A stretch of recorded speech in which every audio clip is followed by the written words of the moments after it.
والسلام على نبينا محمد وآله وصحبه أجمعين. أبرا برزان الله وليل والتشريفيان هنا وبخير من سرساوان همولاك بخير من خواهي قورا موفقتان كا هرچن دنگشم كدبو بسر وازيان لينينام خواليان رازي بي پیغمبر صلى الله عليه وسلم أفرمي رب العالمين مخيري كردم لبيني أوي پیغمبر بم ملك بم يعني پیغمبر بمو مسكين بم فقير بم أفرمي من هلم بجارت كبيغمبر بمو حجار بم پیغمبر عليه الصلاة والسلام زور حزيبوي وبهجاري بجي بهجاريش بمري لبر أوي جياني هجاري جيان تامو تسيجة چي هيا كهرگيز دولة من دكان هزبو تامو تسيجة ناكن اوان ايش يعني دولة من ديان نديد بيدلين ما مصطبا مرزارة چي ببينين بزارين كوا بلان براستي إنسان كهيبو تام لهيش تكناكا ولا لا يشي ديك خواهي قوري لي دستين توا دو مصطلح من لإسلامي هن فقير ومسكين فقير أوي هيتي نبي أو مذمومة لإسلامي ممدوحنية بيغمبري خواه صلى الله عليه وسلم سبينان وإيواران دعاء كريم فرما اللهم إني أعوذ بك من الكفر والفقر لدو كافرية دعاء أكرك خواهي قوري بناي بدل فقيرية فقيري يعني مهدومي يعني هيتت نبي بلا مسكين أوي هاد بي دائما محتاج بي بلا احتياجي خود استغلال كي استفادة لي بكي لو دائم آقات لله إخوائي قوربي أصل واي إنسان دائما خداي ببير بي هميشه أواني دائما محتاج حس أكن محتاج إخوائي قورن زل زلاله بي دائما يا الله يا لزارة يا الله يا ستار حسبنا الله ونعم الوكيل هرشتك دبينن درين لا حول ولا قوة إلا بالله زور زحمتك كسي شديكا أو مصطلحاني زور ببير به كتي أو مصطلحانا للروج قيامة هم اللي بوده بنا زخيريشي زور قورا جاء عزيزانم خواهي قوري لسورة إسراء آياتي بست أفرمي من كان يريد العاجلة عجلنا له فيها ما نشاء بس لمن نريد ثم جعلنا له جهنم يصلاها مذموما مدحورا أجر إيوا رشدن إيوا مصرا لسر أوي دنيا تاندوي خواهي قوري فرمي أواني بماني دنيا بيددين بلام دعاء خزارة الشرمزار دبن لميداني محشر إما كبوين همومان ببيها مشد لدايق بوين كدشمرين هموان وكوية قبر كان من وكويكا هيتش نيا وديوارك درسكا وكبريك لسر قبرك درسكا هارون رشيد ببهلولي قلت نصيحتهم كعظني فرمي هذه قبورهم وهذه قصورهم سير قصر كان يانكا سير قبر كان الشامكا قبر يان هم وكويكا هموش وان وكويك لدايق بون بروتي وبيخواسي وهيتش بلام أوي إخوة رب العالمين أوي زنجين دكا أوي فقير دكا لبري بحكمتي خوي بالحكيمي خوي بأحكم حاكميتي خوي كأحكم الحاكمين دزاني أو هجارية لبوي باشا أو دولة مندي لبوي باشا نابي هيت كاتك هجارك حزبوي بك كم ترى لدولة مندك نابي هيت كاتك دولة مندك إيش حزبك لكن خوا خوش ويستري يعني مهم ترى يعني جورة ترى لكن خوا جورة لهجارك أوات نحن قسمنا بينهم معيشتهم في الحياة الدنيا خوا جورة فرمي ومن أراد الآخرة أواني قيامتي عندها وسعى لها سعيها فعلا كارشي بودكن وهو مؤمن بلان إيمان داربي نك فقيرشي كافر فقيري كافر هي جزاء إلا لا خوا جورة هيت پاداشتی نیه لدنيا خوا پاداشتی داتو لنخوشی دپارزی أو تاكيشي دك نصرانية يعني يهودية خوا جورة جسدي الساق دك من دالي دپارزي لمصيبتي همان معرضين لبوها مشتج خوا جورة لدنيا جزان داتو أما إيمان دار كهول دا لبو قيامة وهروها إيمان دارا خوا جورة لإيمان دارني حق إيمان دابني يا ربي فأولئك كان سعيهم مشكورا هر چند لبو خوان دكن بلام للاي خواي جورش إنساني جيجي رزن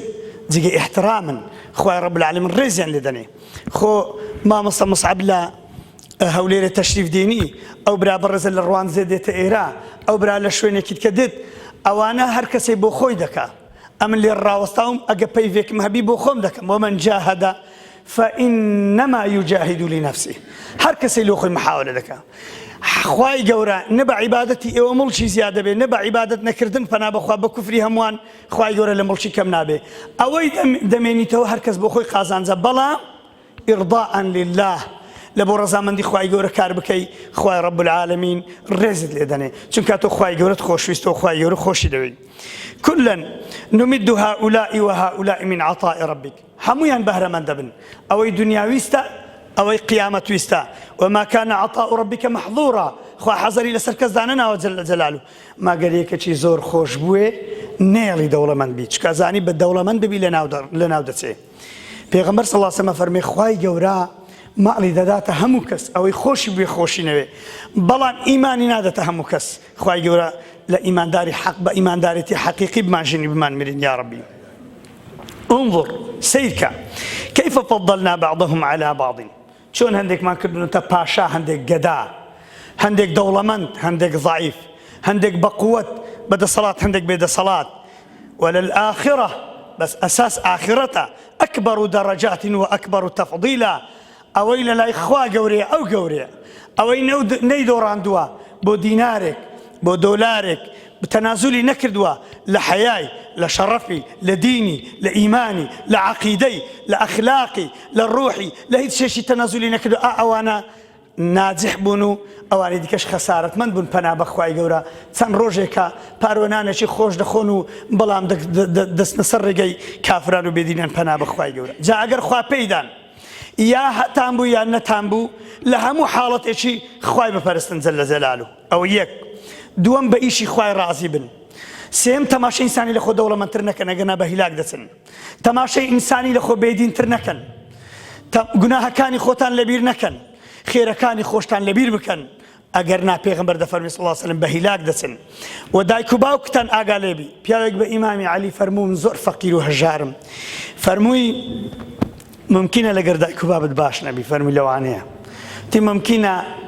لە ڕێگان کە دەڕۆی بە پێش ئینسانی ڕیشتفیش بکەوی گوتی ممکنە جیلی ئاڵتونی لەگەر ڕێزم ئێستاوانی فەیسبوک و مەیسبوک ئەو شتانە هەر نازانن لە دەرگەی مزگەوتێش نازانی مام حاجێکی پێشی خۆی بنێرتە ژۆرێ ڕاست خۆی بە ژۆرێدا دەکا لە سڕەی جێگانش سڕە بڕیە دەکا هەر ئەو شتانە نازانی جیلی ئاڵتونی ئەوە تاسیر لە فەقیریشت دەکە ڕۆژێک دادێ ئیمامی عەلی فەرمووی ممکنە پاشی نوێژی بەیانیانش بخەویەوە ئەوە هەر سێک سیفەتی ئەو کەسانە کە خوا ڕزقیان لە بۆ زیاد دەکا ئەوانەی پاش نوێژی بەیانیان تا ڕۆژهەڵاتێ ناخەونەوە چونکە کاتی ڕزق تەوزیع بوونێ حتا عولەما دەرگە و پەنجێرەیان دەکردنەوە ناڵێم زستانی خۆتان ڕەخکەنەوە بەڵام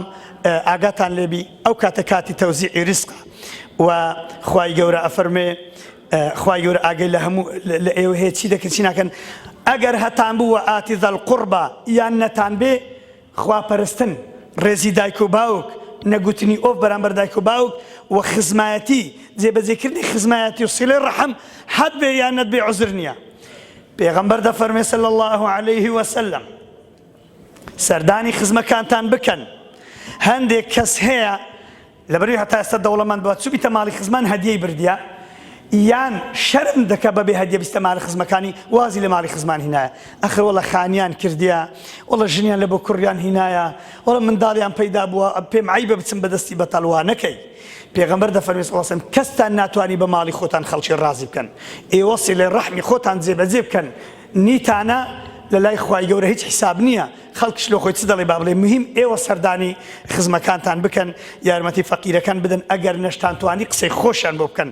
وأجر هتان بو إن المبذرين كانوا إخوان الشياطين أو إلى سرسفرئة فريدة دي كساني كي بيوستي بيه خوتنا كي براي الشيطان چونك مسرف كان مبذر كان زيد الرؤيا كان براي الشيطان وكان الشيطان لربه كفورا شيطان شلجات الشكرانة كفراني كدو بنا بخواي قورا أجر خواش رحمي بيكردن بيتاندان أو تساكا أجر نبو فقل لهم قولا ميسورا خوای گەورە فەرمێ قسەی خۆشیان لێ بکەن مەجلیسیان بۆ بڕازێنەوە دڵیان بدەنەوە وەڵڵاهی لەو سۆرانەی زەلامەک هەبوو مامۆستا گوتی بەو دەستی خۆم زەکاتم دایتێ ئێستا یەکێکە لە دەوڵەمەندەکانی هەرە دەوڵەمەندەکانی هەولێرێ هەمان ئەو مامۆستای لۆ خزمێکی چوومە لای گوتی بەدەستی خۆم زەکاتم دایتە فلان کەسەی ئێستا ئەو زەکاتی نەدا خزمەکانیوی ئەوەی ئەو ڕۆ زەکاتی وەردەگرێ چەند ساڵێکی دیکە فەڕێک دەسوڕێتەوە ئێوە زەکات دەدەن بە ئیزنی خوای گەورە ئێوە دەبەخشن بە ئیزنی خوای گەورە ئێوە دەزانن قدری ئەو کەسانی کە نیتیان چەندە ناخۆشە و ولا تبسطها كل البسط ولا تجعل يدك مغلولة إلى عنقك ڕزیل مەبن دەستی خۆشتان مەکەن و هەمووی هەر سەرف بکەن، ماڵ و منداڵی خۆتان محروم بکەن. إن ربك يبسط الرزق لمن يشاء ويقدر إنه كان بعباده خبيرا بصيرا. خوای گەورە ئاگەی لە هەموو ئێوە هەیە، لە هەموو شتەکانی ئێوە هەیە. دووبارەیەکەمەوە ئەوانەی کەوا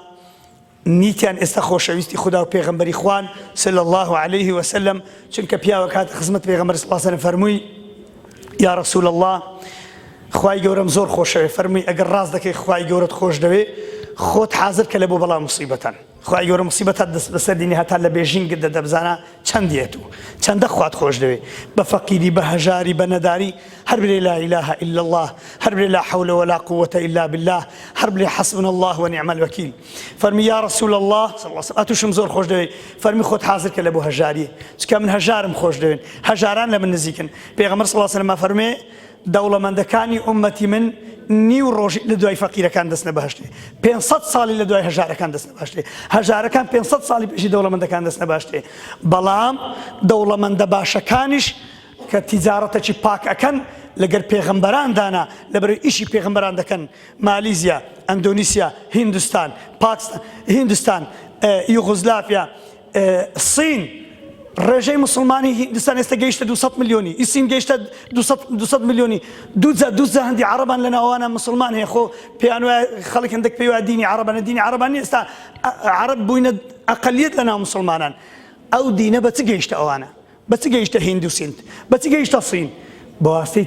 تاجیری دەستپاک. یا ڕەبی خودایە حەشری پیا و چاک و دەوڵەمەندەکانمان بکەی لەگەر پێغەمبەران و حەشری ئێمەش لەگەر پیا و چاکان و پێغەمبەران و ڕاستگۆیان بکەی و خوای گەورە جزای خێری ئەو بەڕێزانە بداتەوە و خوای گەورە ئەو شوێن و مەکان و ئەو دەستگایانەش بەرەکەت بخاتە ژیانیان ماڵیان و هەمووشمان بەبێ عەزابی بباتەوە لای خۆی باتە في جنات عدن في مقعد صدق عند مليك مقتدر. وصلى الله على سيدنا محمد. والسلام عليكم ورحمة الله وبركاته.